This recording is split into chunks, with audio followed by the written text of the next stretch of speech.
महंगाई वाला जून, सरकारी बीमा महंगा, वाहन के लिए थर्ड पार्टी इंश्योरेंस महंगा, एसबीआई का होम लोन महंगा, एक्सिस बैंक में सर्विस चार्ज महंगा। फिर इसके बाद आप देखेंगे पोस्ट पेमेंट बैंक के जरिए लेन देन महंगा हो गया इंडिया में, और कई राज्यों में मुफ्त मिलने वाले गेहूं का उसका भी कोटा घटा। ये सिर्फ जून के हालात हैं। ये जून वाली जो महंगाई है सर, इसके लिए कौन, नेहरू जिम्मेदार हैं या इंदिरा गांधी? इसके लिए देश में जो इंफ्रास्ट्रक्चर में पैसा खर्चा हो रहा है, कोविड के समय जो सरकार ने पब्लिक के ऊपर पैसा खर्चा किया, दवाइयों के ऊपर खर्चा किया, इलाज के ऊपर पैसा खर्चा किया, आपके आयुष मंत्रालय में जो पैसा खर्च हुआ है, तो और आखिर जो ये जो बैंक का जो आप जो सुविधाएं दे रहे हैं, बैंक को डिजिटलाइज किया जा रहा है। यानी जून की शुरुआत महंगाई के साथ है ना, महंगाई का गिफ्ट सरकार के द्वारा। नहीं, अभी थोड़ा ये रेपो रेट सर रिवाइज अभी कुछ ही दिन हुए हैं, 10 दिन हुआ रेपो रेट रिवाइज हुए, महंगाई आ जाएगी, अंडरटेबल आ जाएगी महंगाई। अच्छा, काबू में आ जाएगी महंगाई। सर उनसे पूछिए जो मेडिक्लेम दे रहे हैं आजकल, उनके हालात क्या हैं। मैं बच्चों के स्कूल की फीस की तो बात ही नहीं कर रहा, मैं तो प्रैक्टिकल बात कर रहा हूं जो बेसिक है, मैं वही बातें कर रहा हूं आपसे। बच्चों के स्कूल की फीस की बात करूंगा तो वहां तो कहानी दूसरी बदल जाएगी। लेकिन जो आपने प्रधानमंत्री जीवन ज्योति बीमा योजना के लिए 330 रुपए की बजाय आपने 436 रुपए सालाना प्रीमियम देना होगा। जब प्रधानमंत्री सुरक्षा बीमा योजना के लिए प्रीमियम की जो रकम थी 12 रुपए से बढ़ाकर आपने 20 रुपए कर दी। तो ये छोटी छोटी बातें हैं, मैं जानता हूं ये वो नहीं बताते जो गोद में बैठते हैं। ये बहुत गंभीर विषय है, ये उन गरीबों से जुड़ा हुआ विषय है सर। और ये जो मोहतरमा अभी पत्थर फेंकने की जो बात कर रही थी, मैं इसका जवाब देना चाहूंगा। सर पत्थर की बात बाद में कर लीजिएगा, महंगाई की बात पहले कर लेते हैं ना सर। इसका मतलब तो ये पत्थर फेंकने की वजह से भी महंगाई बढ़ रही है। पत्थर फेंकने की वजह से महंगाई बढ़ रही है। लॉ एंड ऑर्डर जब खराब हो जाता है देश का तो भी महंगाई बढ़ती है।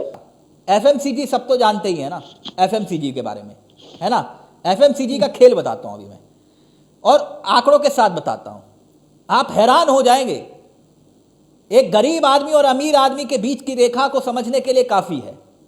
जहां पर आप कह रहे हैं कि भैया एफएमसीजी के हालात, अब मैं आपके सामने रखता हूं, प्लीज प्ले करिएगा।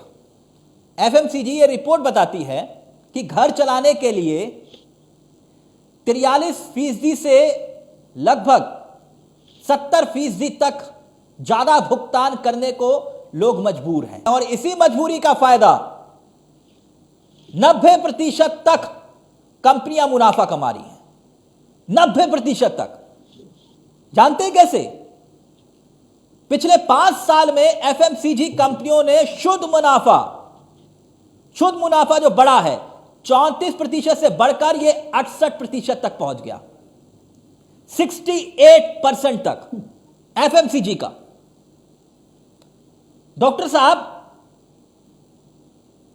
ये 8 साल का उत्सव है। आपको मल्टीनेशनल कंपनी को आप अभी ये करें, मल्टीनेशनल कंपनी आया कब था, किन्होंने लाया था, डंकर प्रस्ताव लागू कब हुआ था, नेहरू जी में इन्वेस्टमेंट किसने शुरू करवाया था, नेहरू जी में। अच्छा, वो लोकल फॉर वोकल की बात मोदी जी क्यों कर रहे हैं कि लोकल चीजें बिके। आज तो हमारे मसला बेरोजगारी में 45 साल का रिकॉर्ड टूटने का है, मसला करोड़ों रोजगारों की उम्मीद छोड़ने का है, मसला रेलवे में 50% नौकरियां थी वो खत्म होने का है, मसला 91,629 पदों पर अब भर्ती नहीं होगी कभी भी। मसला धनोज जी ये है, गांव से शहर तक युवा रेलवे और सेना में भर्ती के लिए दिन रात दौड़ते हैं। रेलवे में भर्तियां रुकी हुई है, सेना में भर्ती रुकी हुई है। मसला ये है, ये श्योर महंगाई कंट्रोल होगा, और महंगाई कंट्रोल करने के लिए मतलब महंगाई के दौर में आमदनी और आप जो खर्चे की बात कर रहे हैं, कार लोन महंगा हो गया, मेरी बचत और हमारी बचत की बात आप कर रहे हैं, वहां पर भी सरकार ने चपत लगा दी। आप कह रहे कि महंगाई काबू में आ जाएगी। मतलब जहां ब्याज मिलना था, केंद्र सरकार कह रही थी कि भैया ईपीएफ पर जो हमारा ब्याज दर हमें मिलता था पीएफ पर 8.1 हो गया है, 8.1 हो गया। 44 साल में सबसे निचले स्तर पर आप ब्याज दर, मतलब जनता को आपने देना है तो उसमें ब्याज दर घटा दो, जनता से लेना है तो ब्याज दर बढ़ा दो। नौकरी पेशा लोगों की जेब पर यह कैंची चलाना हुआ कि नहीं हुआ? डॉक्टर साहब? एक मैं देखिए ये सीजनल है, अभी बहुत सारी बदलाव आएंगे, अभी ऐसा जस्ट वेट कीजिए। मैं कहता हूं कि बहुत जल्दी होगा बोलना महंगाई पर। महंगाई बढ़ी है, मैं इस बात को मानता हूं, पर इसके पीछे हमारा कोविड बहुत बड़ा फैक्टर रहा है। था कि भैया उनकी तो संपत्ति कुर्क कर ली है, जी विजय माल्या और जितने भी जो भागे हैं, नीरव मोदी वगैरह, सबकी संपत्तियां जी साहब पैसा लूट जब के तो भाग होगा। गए हैं, लोन लेकर भाग गए, अब कानूनी उनकी प्रक्रिया संपत्ति आप जब कुर्क तो होगा करेंगे? ना। जनता का पैसा कानूनी लेकर प्रक्रिया भाग गए चल तो रही है, उनकी तब तक तो संपत्ति होगा। क्या बचेगी? जनता का पैसा तब लेकर तक भाग गए, हम तो दाऊद को लेकर वापिस आने वाले थे, दाऊद को लेकर। और ये जो काला धन भी जोड़ लीजिए। ये कानूनी प्रक्रिया में थोड़ा समय लगता है। आर्थिक चोर हैं जिन्होंने चोरी की सरेआम, हम उनको नहीं ला पा रहे, समझ रहे हैं सर? नहीं एक कानूनी प्रक्रिया के अंतर्गत उनको लाना पड़ता है। कुछ विदेश नीतियां हैं, कुछ ऐसी ये विदेश सरकार नीतियां को सर चले 2014 से करना पहले पड़ता नहीं है। दिखाई देती थी। और और एक दर्शक ने बहुत अच्छा उनकी कमेंट फाइल किया, तो- लिखा है कि कश्मीर में हालात बिगड़ रहे थे और हमारे देश के गृह मंत्री फिल्म देख रहे थे। कश्मीर में हालात बिगड़ रहे थे, हमारे देश के गृह मंत्री फिल्म देख रहे थे। और यही काम अगर राहुल गांधी ने किया होता तो क्या हो जाता? मेरे देश की होनहार मीडिया को हराम काट देती। यही काम अखिलेश यादव करते तो नाच नाच के गोदी मीडिया वाले ब्रेकिंग सुनाते। आज कोई सवाल नहीं पूछता सत्ता से।